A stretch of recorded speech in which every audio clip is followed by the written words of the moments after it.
Thank you, everyone. Welcome to the press conference of Ashleigh Minaur. I'll start with the first question and then hands up for questions after. Alex, congratulations into the third round of the Australian Open. You must be pretty ecstatic. Yeah, very happy, especially coming through a battle like it was today. Yeah, lots of positives to take from this and looking forward to my next one. Hands up for questions, please. Adam? Alex? Adam, Yeah. co-source, how are you, mate?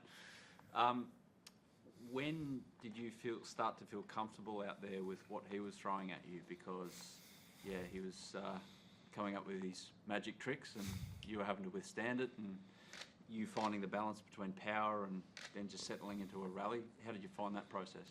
I mean, to be honest, I probably only started feeling comfortable 2-1 in the fourth. If I'm really honest. I mean, then I started to see that he was struggling a bit physically, and that just gave me wings. And from then on, felt like I was able to expose him a lot more. But up until then, it was just an absolute battle out there. I mean, we were both going at it, both running miles and miles, having very tricky rallies. He's a very tricky opponent, especially in these types of conditions where, you know, the ball stays very low in his strike zone. He's very fit, and yeah, until I saw he started to struggle a little bit physically, I wasn't feeling comfortable at all.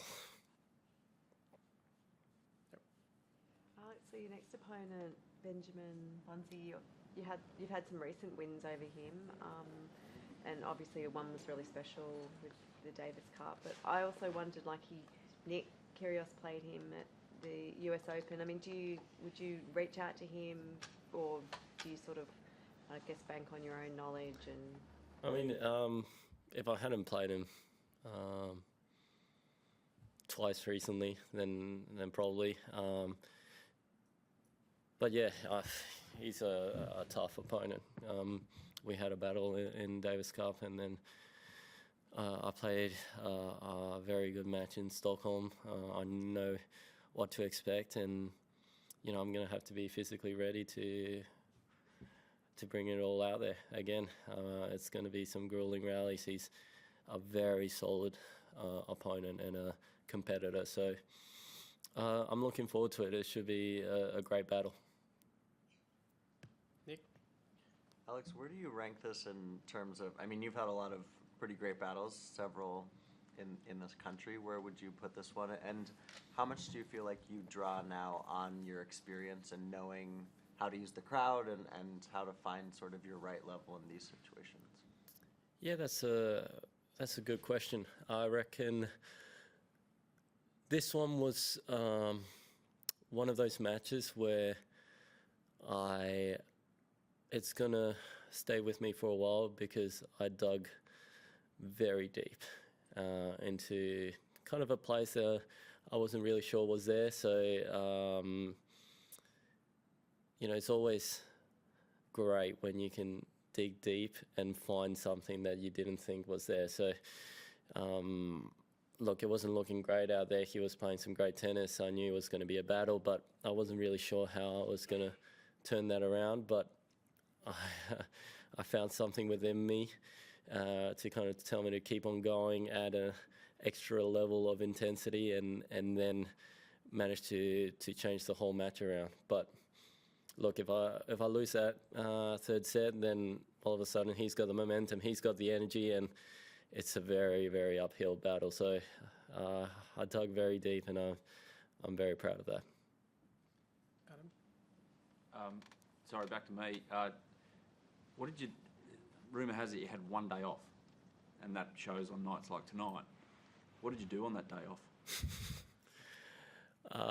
It was a travel day. Literally, I finished in Malaga, and my day off was traveling. I finished on the Sunday. I travelled on the Monday and got to Monte Carlo, and I started my preseason on the Tuesday.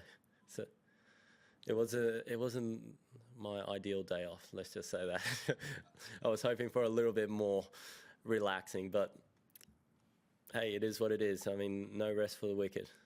Played off tonight. Is that something like that you, I mean, obviously you did it intentionally, but did you have a mindset that you just wanted to focus, like, I suppose, on what was ahead, like, straight away, or? Well, trust me, after last year, there's nothing I would have loved more than to spend 1 or 2 weeks just in some lost island somewhere, right? And just not think about tennis, not worry about my phone, and not do anything of the sort. But it was a very long year, and we started very, very soon. So that's when kind of the sacrifices kick in, right?